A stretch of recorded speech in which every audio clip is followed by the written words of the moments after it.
নমস্কার, আপনারা দেখছেন নিউজ 18 বাংলা। আপনাদের সঙ্গে রয়েছি আমি শ্রীপর্ণা। শুরু করছি কলকাতা।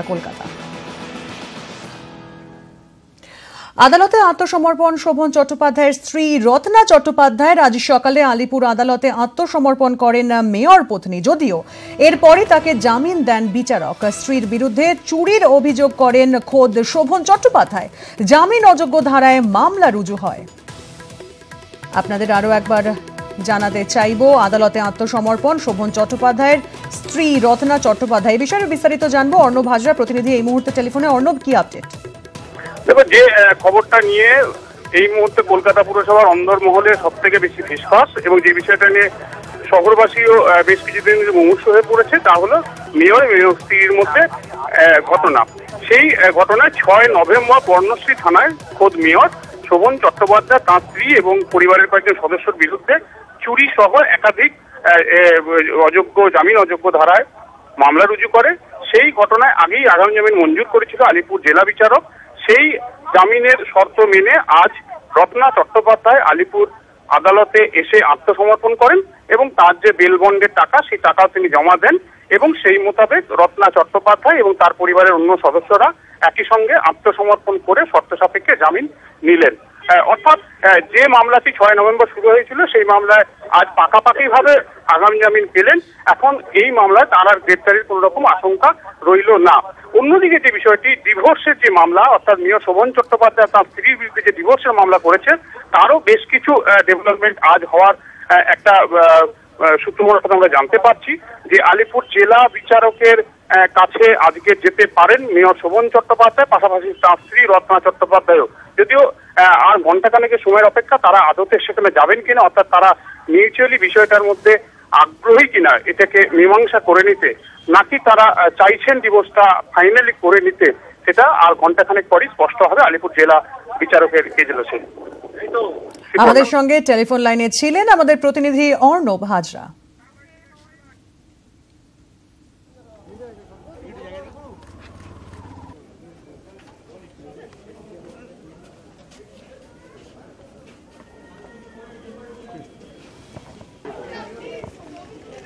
কিছু বলার নেই ভাই, প্লিজ আমায় ছাড়ো না। হ্যাঁ, আমার আজকে আগাম জামিন আগে নিয়েছিলাম, অ্যান্টিসিপেটরি বিল নিয়েছিলাম, সেটা আজকে কনফার্ম হবে, এখনো হয়নি। প্লিজ এবার ছাড়ুন, এবার খুব একটা ভালো না। আজ হাসিন জাহানের গোপন জবানবন্দি। আলিপুর আদালতে গোপন জবানবন্দি দেবেন মোহাম্মদ শামীর স্ত্রী। স্বামীর বিরুদ্ধে একাধিক বিবাহ বহির্ভূত সম্পর্ক সহ বধূ নির্যাতন, ধর্ষণ ও খুনের হুমকির অভিযোগ এনেছেন হাসিন জাহান। কলকাতা পুলিশে লিখিত অভিযোগও দায়ের করেছেন তিনি। ভারতীয় পেসারের বিরুদ্ধে তোলা অভিযোগ নিয়ে হাসিনের গোপন জবানবন্দি যথেষ্ট গুরুত্বপূর্ণ। এই মুহূর্তে বিষয়ে আরো বিস্তারিত জানবো। উজ্জ্বল রায় আমাদের প্রতিনিধি এই মুহূর্তে আমাদের সঙ্গে টেলিফোন লাইনে। উজ্জ্বল, জানতে চাইবো ঠিক কটার সময় এই গোপন জবানবন্দি এবং আজকের এই গোপন জবানবন্দি এই কেসে কতটা গুরুত্বপূর্ণ? উজ্জ্বল, তো কিছুক্ষণ পরেই হাসিন জাহান আসবেন এবং অবশ্যই অনেকটাই গুরুত্বপূর্ণ এই গোপন জবানবন্দি। তারপরেই কিন্তু মোহাম্মদ শামীরকে বেশি চাপে পড়তে পারে বলেই মনে করা হচ্ছে। তার কারণ এতদিন পর্যন্ত যে তথ্য প্রমাণ হাসিন জাহান তুলে দিয়েছেন পুলিশের হাতে এবং তার প্রেক্ষিতে যে তদন্ত কলকাতা পুলিশ শুরু করেছে, একটা দল তারা উত্তরপ্রদেশে গিয়ে বেশ কিছু নথি উদ্ধার করেছে। ফলে এই সব মিলিয়ে রাজ্যে গোপন জবানবন্দি, সেই গোপন জবানবন্দির পরে অনেকটাই হলে ব্যাক ফুটে চলে যেতে পারে মোহাম্মদ শামীর। তার কারণ যেভাবে বলছিলাম যে তথ্য প্রমাণগুলো ইতিমধ্যেই তিনি তুলে দিয়েছেন পুলিশের হাতে এবং তারপরে দেখতে কিন্তু ইতিমধ্যেই তদন্ত শুরু করে দিয়েছে কলকাতা পুলিশ। উজ্জ্বল রায় আমাদের প্রতিনিধি ছিলেন টেলিফোনে। হাসিন জাহানের অভিযোগের তদন্তে স্বামীর উত্তরপ্রদেশের বাড়িতে কলকাতা পুলিশ। মোহাম্মদ শামীর 2 আত্মীয় ও প্রতিবেশীদের জিজ্ঞাসাবাদ, বয়ান রেকর্ড করেন তদন্তকারীরা।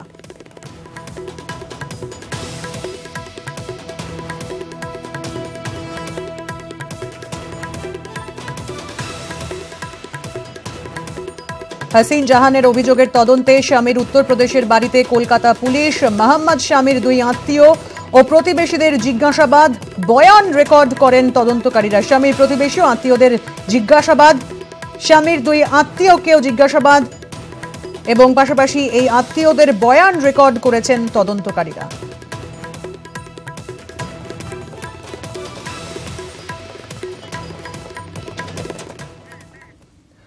স্বামীর চাপেই ব্যাচেলর ম্যারেজ সার্টিফিকেট বিতর্কে নয়া বিস্ফোরণ হাসিনের। দুজনের সহমতেই সার্টিফিকেটে উল্লেখ ম্যারেজ রেজিস্ট্রারের প্রথম প্রতিক্রিয়া। নিউজ 18 বাংলার হাতে ম্যারেজ সার্টিফিকেটের সেই exclusive copy. 2014 7 April Bolpur Ilambazar Muslim marriage registry অ্যাক্টে বিয়ে করেন মোহাম্মদ শামী এবং হাসিন জাহান। কিন্তু রেজিস্ট্রি সার্টিফিকেটে হাসিনের স্ট্যাটাস ব্যাচেলর। কেন? কারণ নিয়ে দুপক্ষই পরস্পর বিরোধী দাবি করে এসেছেন গত কয়েকদিন ধরে। অবশেষে প্রথমবার প্রতিক্রিয়া দিলেন বোলপুর ইলামবাজারের ম্যারেজ রেজিস্ট্রার মোহাম্মদ নজরুল ইসলাম।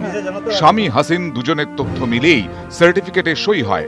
রেজিস্ট্রারের বয়ানে কার্যত হাসিনের দাবিতেই সিলমোহর। ম্যারেজ রেজিস্ট্রারকে বলেছিলাম যে এখানে আমি ডিভোর্সি, তো ডিভোর্সিটা কেন লিখছেন না? তো উনি বললেন যে না, আগে সেটা হতো কিন্তু এখন আমরা ডিভোর্সিটা লিখি না, এখানে এটাতে ক্লিক করলে কোনো অসুবিধা নেই। স্বামীও যখন সব কিছু জানে। উভয়ে জানাশোনা করেই বিবাহ করেছে, এতে কোনো সন্দেহ নেই। এবং বিবাহের দলিলে যেটুকু লেখা হয়েছে দুজনের সম্মতি নিয়েই লেখা হয়েছে। উল্টো দিকে স্বামী ক্রমাগতই অন্য দাবি করে আসছেন। অভিযোগ প্রথম বিয়ে এবং সন্তানের কথা লুকিয়েই হাসিন তাকে বিয়ে করেন। হাসিন কি ইচ্ছাকৃত ভুল তথ্য দেন? নিউজ 18 বাংলায় এই বিতর্কে মুখ খুলেছেন হাসিনের প্রথম স্বামী শিউড়ির শেখ সাইফুদ্দিন। প্রেম হয়েছিল স্কুল লাইফে, স্কুলে যখন পড়াশোনা করতো সেই সময় প্রেম হয়েছিল 2000 সালে। তারপর আমাদের প্রেমটা 2002 আমাদের দুজনের বিয়ে হয়, রেজিস্ট্রি করে বিয়ে হয়।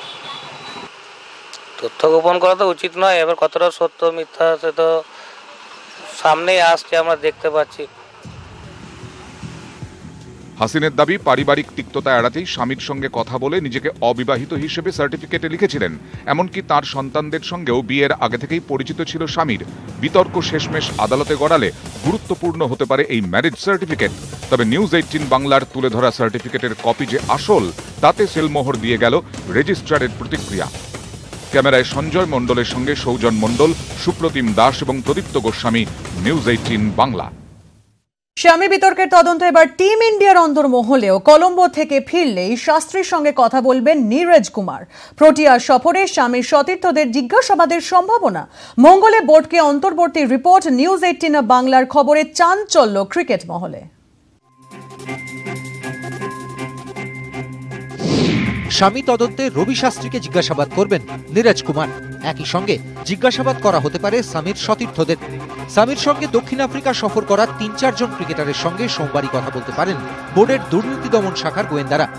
শনিবার নিউজ 18 বাংলার স্টুডিওয়ে একান্ত সাক্ষাৎকারে শাস্ত্রীর সঙ্গে দেখা করার ইচ্ছে প্রকাশ করেন হাসিন জাহান।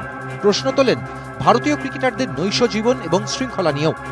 বোর্ডের নজর এড়িয়ে কিভাবে টিম হোটেলে এসকর্টরা ঢোকেন, কিভাবে দালাল মারফত ক্রিকেটারদের কাছে পৌঁছয় মহিলাদের সুলুক সন্ধান। প্রশ্ন তুলে সরাসরি বোর্ডকে কাঠগড়ার মুখে দাঁড় করিয়ে দিয়েছেন হাসিন। মুখে কিছু না বললেও হাসিনের তোলা একগুচ্ছ অভিযোগে বিরক্ত বোর্ড। কোন ক্রিকেটারের ব্যক্তিগত জীবনে নীতি পুলিশের ভূমিকা নিতে চায় না বিসিসিআই। কিন্তু স্বামীর বিরুদ্ধে দুবাইয়ে আলিশবা এবং মোহাম্মদ ভাইয়ের থেকে টাকা নেওয়ার মতো গুরুতর অভিযোগ এসেছে। হাসিন সরাসরি অভিযোগ না করলেও ঠাড়ে ঠোড়ে জড়িয়েছে ফিক্সিং বিতর্ক। বিনোদ রায়ের নির্দেশে স্বামীর বিরুদ্ধে পুরোদমে তদন্তে নেমে পড়েছে বোর্ডের দুর্নীতি দমন শাখা। বৃহস্পতিবারই দিল্লিতে স্বামীকে দীর্ঘ জেরা করেন নীরজ কুমার। শনিবারই লালবাজারে দীর্ঘক্ষণ তারা কথা বলেন হাসিনের সঙ্গে।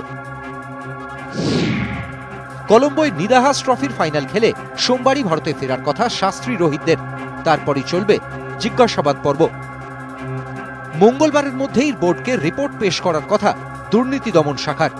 তবে মাত্র 7 দিনে পুরো তদন্ত শেষ না হলে অন্তর্বর্তী রিপোর্ট পেশ করতে পারেন নীরজ কুমার। যে রিপোর্ট দেখেই স্বামীর আইপিএল ভাগ্য এবং বার্ষিক চুক্তি নিয়ে সিদ্ধান্ত নেবে বোর্ড। তাই স্বামীর মতোই রিপোর্টের অধীর অপেক্ষায় দিল্লি ডেয়ার ডেভিলস থেকে তামাম ভারতের ক্রিকেট প্রেমীরা। প্রদীপ্ত গোস্বামী, নিউজ 18 বাংলা।